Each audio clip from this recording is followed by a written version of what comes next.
Shalom sahabatku, kembali sebelum kita merenungkan kebenaran firman Tuhan di pagi hari ini, mari kita sama-sama berdoa. Bapa kami yang ada di sorga, terima kasih Tuhan buat pagi hari ini. Kami sungguh berterima kasih untuk kebaikan-Mu di dalam kehidupan setiap kami. Sekarang kami ingin kembali untuk mendengar dan belajar tentang kebenaran firman-Mu. Biar lewat kebenaran firman-Mu, kehidupan kami semakin hari semakin disempurnakan karakter setiap kami. Amin. Pagi hari ini kita akan kembali merenungkan kebenaran firman-Nya dengan tema sampai hukum ditegakkan. Maka engkau janganlah takut, hai hambaku Yakub, demikianlah firman Tuhan, sebab aku menyertai engkau. Segala bangsa yang keantaranya engkau kucerai-beraikan akan kuhabiskan, tetapi engkau ini tidak akan kuhabiskan. Aku akan menghajar engkau menurut hukum, tetapi aku sama sekali tidak memandang engkau tak bersalah. Tuhan Allah yang kita sembah adalah Allah yang Maha Kuasa. Dia berkuasa untuk melakukan segalanya. Jika Dia Maha Kuasa, dan Tuhanlah satu-satunya yang berkuasa untuk melakukan segalanya, mengapa Dia harus mati hanya untuk mengampuni dosa kita, umat manusia yang sangat Dia kasihi? Bukankah Dia mampu untuk sekedar mengampuni kita sekehendak hatinya saja?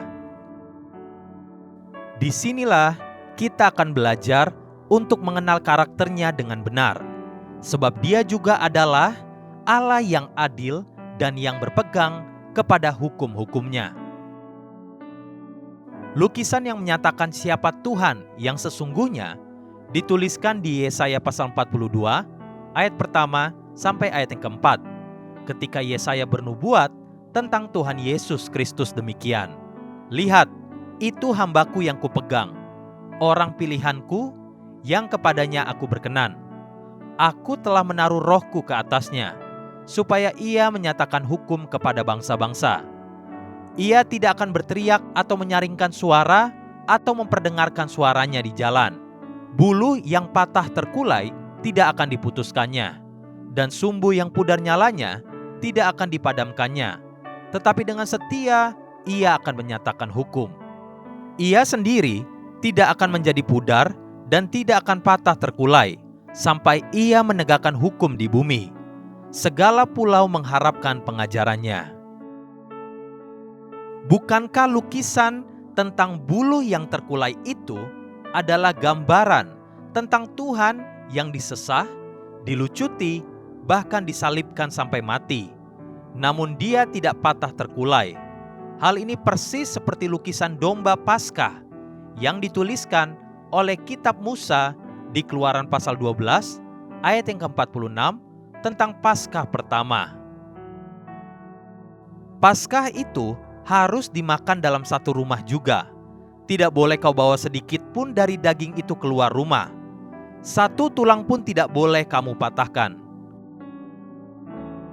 Hal ini menjadi sebuah referensi tentang kebenaran yang terjadi pada saat Yohanes bersaksi tentang kematian Tuhan Yesus yang dituliskan di Yohanes pasal 19 ayat yang ke-36 demikian.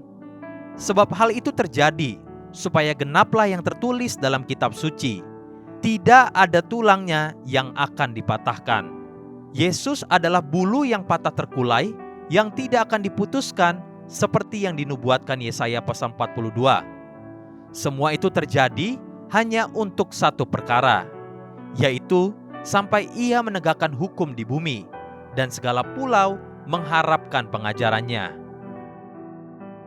Pengenalan akan Allah yang benar adalah tujuan dari semua pembuktian kebenaran kesaksian yang telah terjadi sejak semula, dimulai dari anak domba Paskah pertama yang tulangnya satu pun tidak boleh dipatahkan. Lalu Yesaya menubuatkan bahwa bulu yang terkulai tidak akan dipatahkan, dan digenapi oleh kematian Kristus di kayu salib yang tidak ada satu tulangnya pun yang dipatahkan. Semua itu terjadi hanya untuk satu tujuan, yaitu sampai Ia menegakkan hukum di bumi. Hukum apa? Hukum kebenaran firman-Nya. Kembali kepada perenungan kita pagi ini di Yeremia pasal 46 ayat yang ke-28 yang berkata, "Maka engkau janganlah takut, hai hambaku Yakub, demikianlah firman Tuhan, sebab aku menyertai engkau.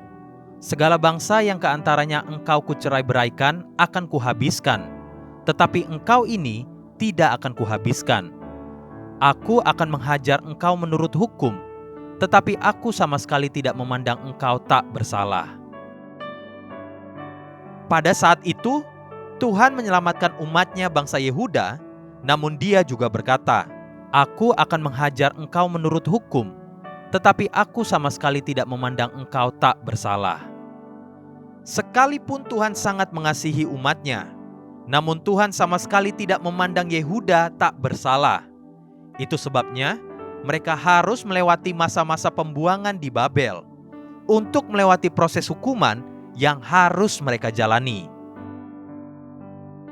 Dalam kehidupan kita sehari-hari, satu pola pandang yang ramai di antara beberapa anak-anak Tuhan yang manja dan kekanak-kanakan terlihat jelas dari cara berpikirnya dan dari perkataannya, yaitu menuntut Tuhan agar mereka diperlakukan spesial tanpa proses hukum yang harus mereka hadapi.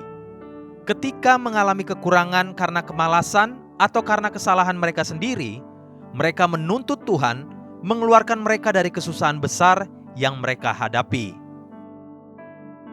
Hukum harus dihadapi, namun melalui semua itu, Tuhan akan memberi kita kekuatan dan penyertaan-Nya untuk melewati semua yang harus kita lewati, sampai hukum ditegakkan, sama seperti Dia, bulu yang terkulai namun tidak dipatahkan. Haleluya. Sahabatku, mari kita sama-sama berdoa.